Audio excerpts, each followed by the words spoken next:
Hello, this lighting is always so bad. It's awful.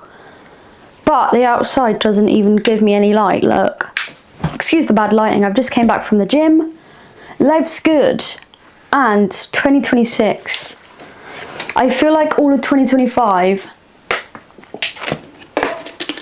I just was training for the sake of it, just trying to get it over and done with. I hated training in 2025. I went through different periods where I liked it, didn't like it, and my main goal for this year is to just like it again and actually train with purpose. I think that's the main thing I want to take away into, well, not take away into 2026 because I haven't even got it, but that's what I'm trying to implement at the moment. And I'm not going to sit here and act like, oh, you always need to train with purpose, because I didn't in 2025 and it showed. I don't think everyone always needs to be purpose drive, because I feel like you're not always going to have a purpose. Sometimes you're not always going to have the drive, but if you get it done, that's what counts. And that's what I did in 2025.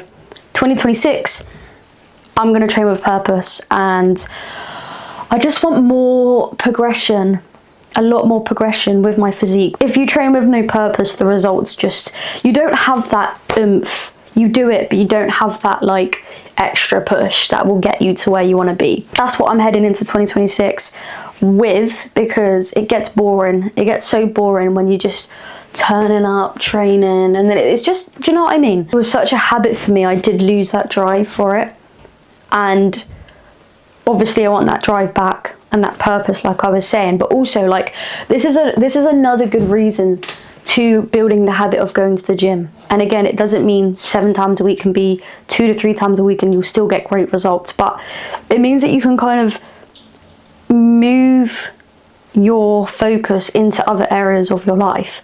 For example, for me, it's work, it's my family, it's my friendships, it's just all of it, like being a better person in general. Like before, when I wasn't consistent at the gym and I kept wanting to be consistent at the gym, I was always like, literally every New Year's resolution I was like, okay, this year I'm going to get a 6-pack, this year I'm going to do this year I'm going to be wham, this year I'm going to be successful and lose weight. Do you know what I mean? But when you master that, which a lot of my clients has done, and after New Year's they were saying like, do you know what, I do want to focus on my fitness, but I'm also turning it a little bit and focusing a little bit more on my personal life as well, which means we can get better in other areas, which then just makes us a better person in general.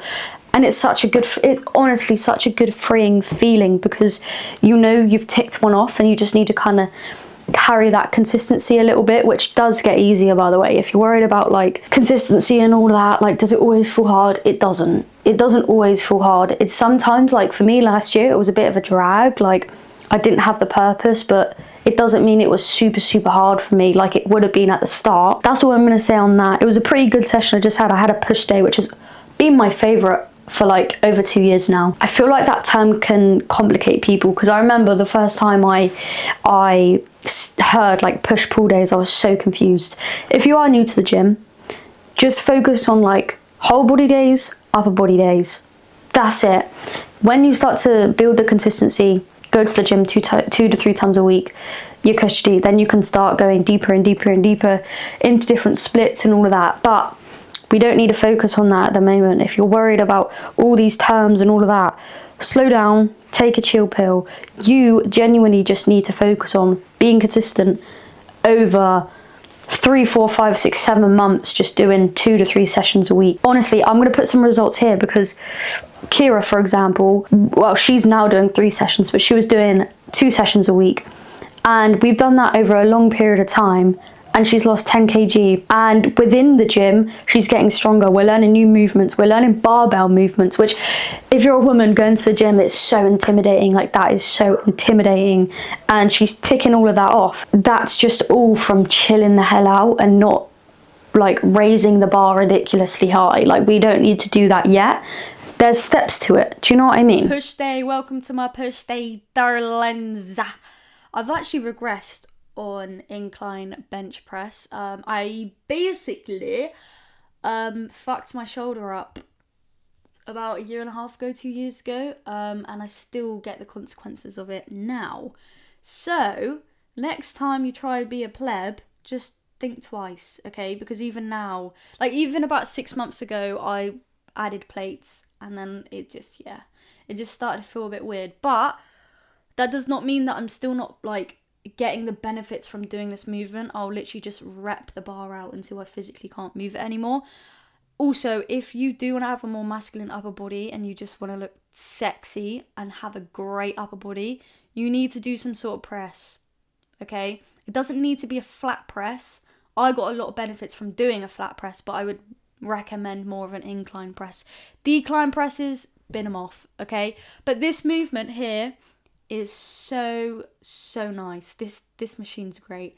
You can do a normal dumbbell lateral raise. Before this gym I would do that. You still get the same benefits. If you want to be a bit more stable and not be swinging about, I would recommend this machine, or just sitting down when you do the lateral raise with dumbbells. But this machine is honestly feels so good. Overhead extension with the easy bar. Do it with anything.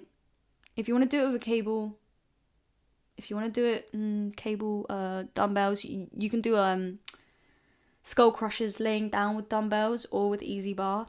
Completely up to you. So many people do it so many different ways. I personally prefer sitting up and doing a skull crusher. This is just a seated skull crusher basically, or an overhead extension, whatever one you want to call it. They're literally all the same, but you just either sit down or you're laying down, or you're doing it with a cable. But I just genuinely prefer doing it this way. So yeah, and also if you get any elbow pain from doing a lot of like push downs, for example this movement, definitely get yourself doing some overhead extensions, okay? Also, this attachment is beautiful. Feels so good. So good. There's a handle at the bottom and then in the middle as well. I would recommend, especially if you're small like me, use the middle. Even if you're not small, use the middle. It just feels so much better and you can get a larger range of motion. Alright, darlings, but that is my push day. Train fucking hard and train heavy, or what you think's heavy for yourself, without injuring yourself like I did. Alright, love you and leave you. That's literally the end of the video. Ciao.